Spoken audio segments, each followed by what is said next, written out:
Hope everybody's enjoying the event today and this week. My name is Kevin Kohut. I'm with Accenture. This is Karthik Anthony, also with Accenture. And we're going to talk today about the idea of an invisible app. Now, what's an invisible app?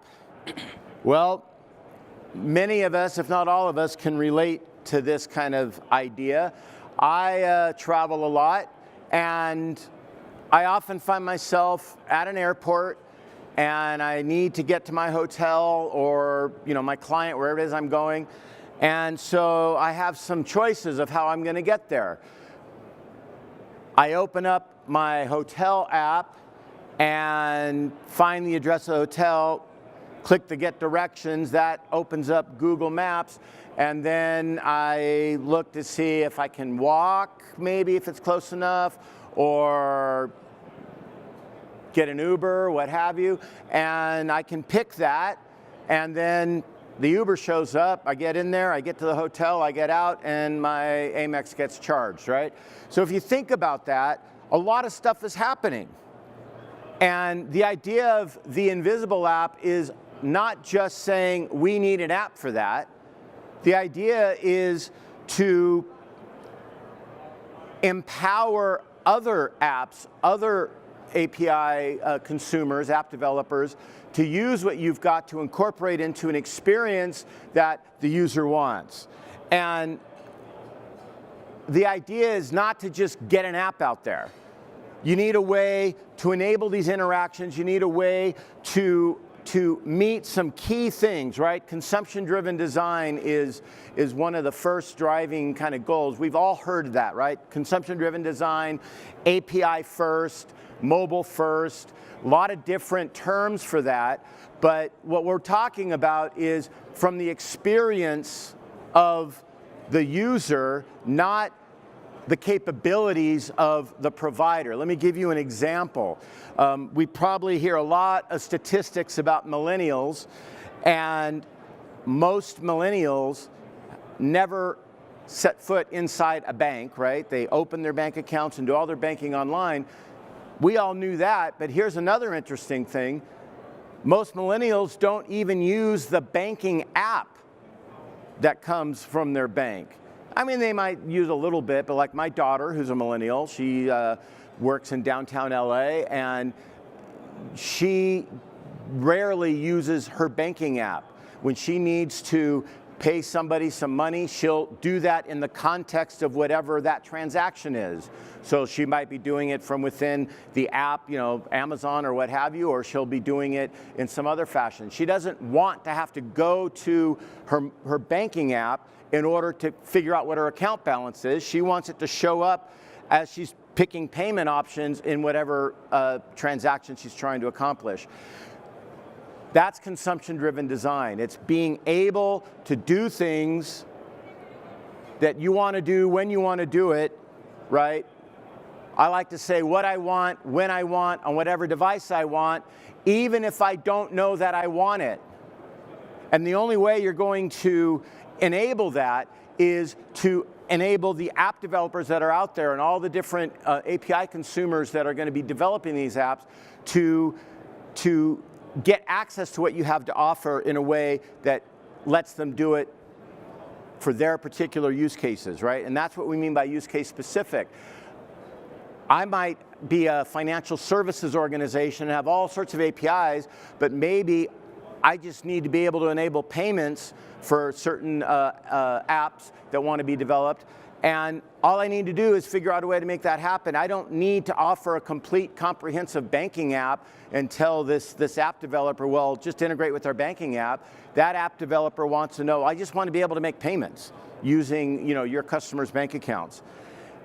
But you do want them to be standards-based. You want it to be easy to integrate with. You don't want to have to force developers to learn a whole new system or a whole new framework of how to interact with you. You want to be using standards, like RESTful APIs and all that kind of stuff. So what does that really mean when we talk about this invisible app in action, right? So it's what I want, when I want it, on whatever device I want, even if I don't know that I want it.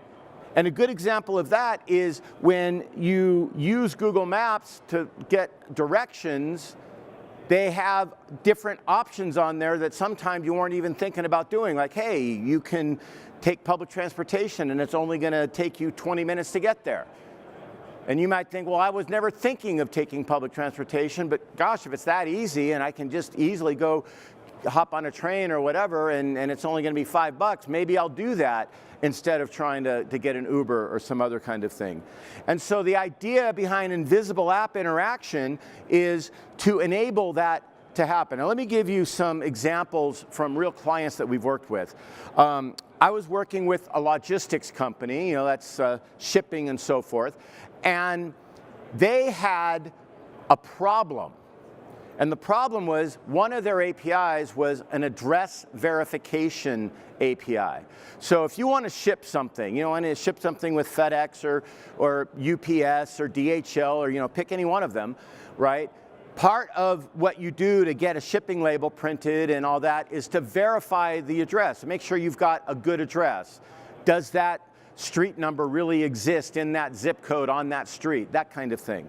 So what many of these logistics providers do is they offer an address verification API. And that's usually what we call an open API. You don't need to pay for it. You don't need to have you know, a paid account subscription. You know, anybody can go and just call that API and get an address verified. So this is what was happening. There were app developers who were using the address verification, but not to get a shipping label from that shipping company, but to just verify the address so then they could use it in their business logic for doing something else, maybe to schedule a delivery with their own fleet of trucks or something like that, just to make sure that the address is good. Well, the problem is that obviously is abusing that API. The logistics company's not making any money off that.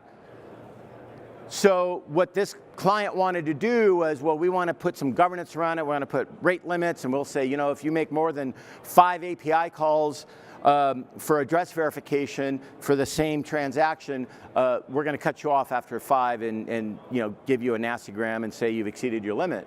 And I said, what if we instead identified who those people were and offered an API and a plan to consume it where we say, look, you pay us $20 a month and you can call our address verification API, you know, up to this many times, you know, nice big number, and now you turn a problem into a new revenue stream. And the idea behind that is they don't need shipping services. They need address verification services. You provide that, it's something that you provide, you do it very well. Why not turn that into something that can drive some other app that might not have anything to do with printing shipping labels for your company, but your app developers can still use that. So that's an example of kind of empowering what we call this invisible app economy. I'll share another one. This is in the retail space. Working with a big, large retailer, and they wanted to expand into enabling kind of a health and wellness ecosystem. They had recently purchased a drugstore chain, and they had also purchased one of these like fitness monitoring type services where they, you know, look at a bunch of data and tell you, you know, you should be changing your diet and doing this and doing that and all that. And they wanted to integrate that with their existing data that they have from all of their buying patterns of both their brick and mortar and their online presence. And so they wanted to empower this whole ecosystem, but they realized that they didn't have all the connections and everything necessary to do that. And so they were using APIs. They used, you know, CA APIM to get some good APIs out there, but they still needed a developer ecosystem in order to take advantage of that and really put it to use. They don't want to reinvent all these different wheels to make this ecosystem work. So I thought, well, There's already apps out there that do different things that would be part of what we want to do. Instead of us trying to reinvent each one of those apps, instead, let's make them aware of the APIs that we have and give them a way to integrate those APIs into their apps so that they can add the functionality that we provide. Again, opening up new revenue streams, getting more people into the store, getting them to buy more when they are in the store, because now they know what they need to buy. And they were enabling this invisible app economy by exposing these APIs. Now I want to point out a couple of interesting things of where CA's APIM really was helpful with that. In this same retailer situation, one of the things they wanted was a customer profile, a very common use case. I need a customer profile. Well, they don't have an official system of record for customer profile. They got a lot of different systems, but one of their initiatives that was specific to one area of business for them did have the mechanism to handle a customer profile. Now it was optimized and specific to their business unit, but it maintained a set of fields that you would typically want in a customer profile, and it was something. So I said, well, you've already got that.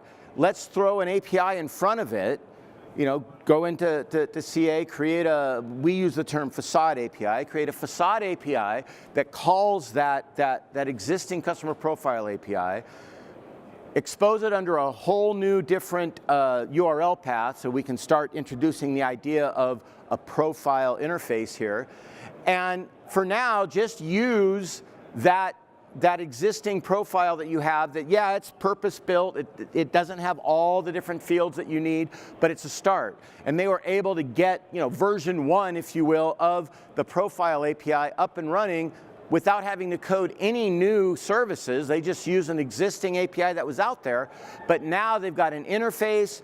It was in the dev portal, you could discover it, you could learn how to use it, and of course it's version 1, they say we're going to be modifying it and adding more fields to it, and the beauty of modern API design is you can do that all day long and not break existing interactions, so anybody writing apps against that, those apps are going to keep working even as you modify what that profile provides. So that's an idea of how the invisible app kind of economy works. Now, the key thing is understanding that it's not just a technology play, right? You're not just enabling apps, you're enabling a process where you actually can get to new revenue. And that's the key thing, is opening up new channels that you would ordinarily not be able to get into because you're letting others use your building blocks to do what they need to do. So here's the example back from the logistics company, right? So using an address verification API with no intention of creating a shipping label. That's a problem. I'm abusing your API. They weren't necessarily malicious or criminal, they were just opportunistic. Hey, I can call this API, it works, I'm going to call it.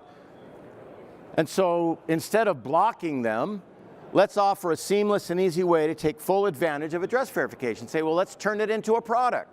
Let's turn our address verification service into a product in and of itself. Let's figure out a way to make it appealing, offer some extra added value so these folks will be willing to pay the 20 bucks a month or whatever it is to start calling it, and now you've got a new revenue channel. And not only that, by using the monitoring and other reporting tools that come with the APIM product, you're able to identify, hey, who's using this? Maybe they're doing other things. Are they calling other APIs from us? Maybe they are printing shipping labels every once in a while. So we can tap into them and say, hey, let's talk about maybe some optimized shipping plans that we can work with you to make things happen. Another aspect of this, in the logistics business, the last mile of the delivery is by far the most expensive and the most difficult, right? I used to, you may have heard a while back that, Amazon bought Whole Foods, right? And my colleagues and I were out to dinner one time, we were talking about, what do you think of that? And I said, Amazon doesn't really care about getting into the grocery business. They just wanted to buy a bunch of distribution centers, right? If you can have a place where you can deliver and people can come pick up. Last mile is by far the most difficult aspect of any kind of shipping operation, right? So if you can make the last mile somebody else's responsibility, right, that makes your shipping much more efficient. You can do it a lot more inexpensively, and you can make a lot more margin on it. So by enabling these types of APIs to get others to take up that mantle, right? So this particular shipping organization was able to start rolling out these pilots of, the locker type idea, that like the Amazon locker, to enable delivery to hubs in different cities, so now they don't have to deal with the logistics of getting to the last mile, and exchange these local kind of specific niche market type organizations would use these APIs to take care of the last mile, and they were still printing shipping labels. So it opens up new revenue streams, but it also increases existing revenue streams by offering different options of how to go about doing that. So what we're going to do now, we're going to take the next remaining time here and go through an actual demo that we did. We put this together, I don't know, about 3 hours maybe. I mean, we did some initial stuff, but we put this together about 3 hours on CA's APM platform to demonstrate this. So here's the use case. And this actually was pulled from a real customer that I was working with, and we kind of did this. So here's the use case. I'm a dealer rep for an OEM financing. So like, let's say you're a farmer and you're going to a John Deere dealership to buy a new tractor. So you're in the store and everything, and you want to finance your tractor. You can get it under John Deere financing, but it's not really John Deere financing. It's a white label financing, and this company is providing that. So you're a dealer rep, you're in some town somewhere, and maybe it's about 11 in the morning, you've just met with a customer, you've got your plane leaving at, say, 7 p.m. that night, so you got a little bit of time to kill, and you think, I'm here, I should try and drum up more business. I should go identify maybe a plumbing contractor and see if he needs to buy more trucks, or a plumbing supplier, and see if they need to be able to offer financing to their customers.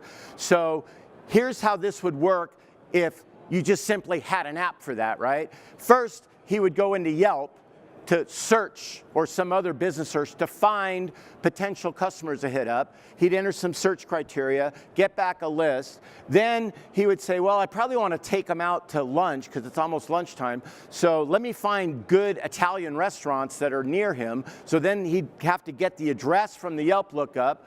They'd go into Yelp again and search for good Italian restaurants, get that information back, see the list, then say, gee, that one looks good. Now, how far is that from the business? Because I want to know if it's walking distance or not. So, okay, now I got to go to Google Maps, and I got to grab the address that's in Yelp, or you could click on it, I guess. But now I got to go to Google Maps, and I got to get the address and figure out how long it's going to take to get there. And oh, if I am going to walk it, it looks a little cloudy outside. Now I'm going to go to my weather app, insert the address yet again to find out if it's going to rain or not, or if it's just cloudy, so I know whether or not that makes sense. So all great apps, Yelp's a great app, Google Maps a great app, there's a lot of weather apps out there, but as from the what I want, when I want it, whatever device I want it kind of category, it's not cutting it. So instead, what we want to do is we want to make it where all I do is say, hi, I'm at this area, I'm at this zip code, and I want to look for this kind of customer, right? This kind of business, and then have everything just happen. And so from an invisible app perspective, yeah, we're using an app, but the app we're using is not Yelp, it's not Google Maps, it's not some weather app. It's the app we built to fit this use case, using APIs from all of those, right? But not having the user have to know to do all that. So if we could go ahead and switch over to the demo, please, and Karthik's going to take it from here. Yep. All right, so going back to what Kevin was mentioning, one of the basic or really good value propositions of APIM is to have your vibrant partner engagement. So for now, I'm going to play the role play of an app builder. So based on what Kevin mentioned, all right, fine, now I'm an app builder, and I have the exact use case, and the APIs were built right based on the consumption model and the product, API as a product approach. So I go onto my app, we built this app, and say, I'm trying to beat Murphy's Law. I'm not going to demo it right now. I'm going to walk you through the screens and then demo it, just in case it doesn't work. So we're going to go in here and put in the zip code, say I'm in Manhattan, and say I want to go meet my customer at Apple. It's going to bring out all the Apple stores that are there around my region. Now I can decide if I want to go to which Apple store, which is closest to me, what's the temperature that is around there right now. All right, it's cloudy, it's 47. Well, let me try to go and figure out which restaurant makes more sense. I mean, both of us love steak, so I pick steak. So we say, okay, fine, there's a steak restaurant right next to me. I'm going to click on it and then see how far it is. Can I walk there or can I drive there? Living in Manhattan, walking is always better. So we would always walk it over there. So let me go and demo it for now. So I'm putting in the zip code and saying, find me all the Apple stores that are around me. So pretty much it brings out the same page where it lists all the Apple stores that are available in Manhattan. And then I can go pick up a restaurant type. Pick something different. I'll pick Italian. Yeah. Oh, sorry.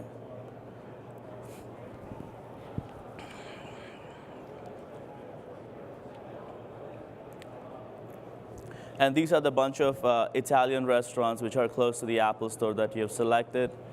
And that's the walking distance from the particular location that you have entered. This re-emphasizes the concept of using the APIs behind the scene and presenting the business-specific requirements. Excellent. So can you go back to the beginning? So here's where we can really talk about how you can iterate on this. I'm sure many of you, if not all of you, are saying, well, why do I have to enter the zip code, right? I'm sitting in a Starbucks. I've got my mobile device, my smartphone with me, right? Obviously, we could take advantage of that. And what we love about CA's product suite is they've got those SDKs and those accelerators where if you want to do some geolocation with the device, it's really easy to do that. We unfortunately don't get paid to do the demos, so we did this kind of as our nighttime job, so we didn't get that far with this demo, but that would be the next step, right, is go ahead and say you don't even have to enter your zip code, just say, hey, it looks like you're sitting at Starbucks at 91342, and then go on that. So that's one thing about how you can iterate on this, right? Right now, the app developer would have to be incumbent to make that happen, but what's cool about in true invisible app kind of philosophy is to say, hey, developer, you don't have to figure that out, right? You download this app, and if the app can already, you download this SDK for your app, and it will automatically do the plumbing needed to get the geolocation information, so then you can just go in and write your app, right? You don't need to know how to do that. You can leverage that with the accelerator tools that are available. Go ahead and put a different zip code in.